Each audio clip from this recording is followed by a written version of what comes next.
ஏன்னா கரூரில் 41 பேர் இறந்துருக்காங்க. அந்த துயர சம்பவமே இன்னும் நிறையா பேர் மனசை விட்டு விலகலை. அந்த மாதிரி இருக்கிற இந்த சமயத்தில் என்னுடைய பிறந்த நாளான இன்று லெஜண்ட் அவர்களுடைய அன்பை பெற்ற இன்று கேக்கு வெட்ட சொல்கிறாரு மாநில செயலாளர் தம்பி சுதாகர் அவர்கள். ஏன்னா அந்த மாதிரி ஒரு துக்க சம்பவம் இருக்கும்போது கேக்கு வெட்டி நான் பெரிய லாடு லபுக்குதாசு அப்படின்னு சொல்லி காட்டிக்க நான் விரும்பலை. ஏன்னால் அந்த 41 குடும்பத்திற்கு இது ஒரு ஈடு இழப்பு. அதை எப்போவுமே சரி செய்ய முடியாத இழப்பு அது. அதனால் இந்த நேரத்தில் நான் கேக்கு வெட்டல மன்னிச்சிருவேன். சரியா?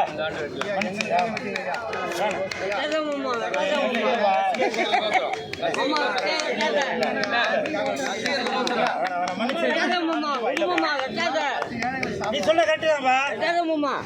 கேக்கு அப்படியே விடு மாமா.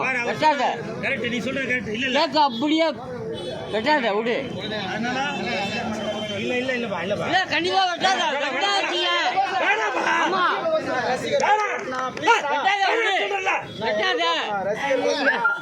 வேணாம்ப்பா. 46 குடும்பத்தை வெட்டா போல நீ வெட்டாத விடு. தீபாவளியே கொண்டாடல தெரியுமா உனக்கு?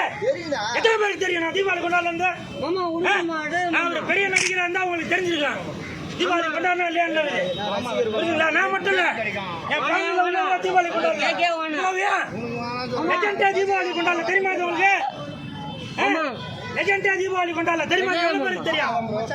பெரிய பெரிய நடிகர் வீட்டு முன்னாடி தான் கேமரா வச்சு பட்டாசு வெடிக்கிறாங்களா, அதை வெடிக்கிறாங்க, நீங்க பாத்துட்டு இருப்பீங்க. எல்லாருக்கும் டீ வாங்கி கொடுங்க. கரெக்ட், நீ சொன்னது கரெக்ட். எல்லாருக்கும் பசியா இருக்கு.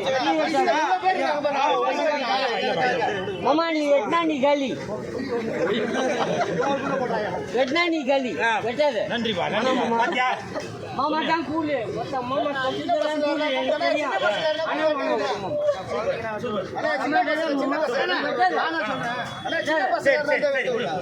யாரா குழந்தைங்க எடுத்து சாப்பிட்டோம். அவரு வெட்டணும். குழந்தைங்க எடுத்து சாப்பிட்டோம். யார் வேணா கையை விட்டு சாப்பிட்டோம். அவரு வெட்டக்கூடாது. அவர் வெட்ட மாட்டாரு. அவர் வெட்டினா அவர் காலி. வெட்ட மாட்டாரு.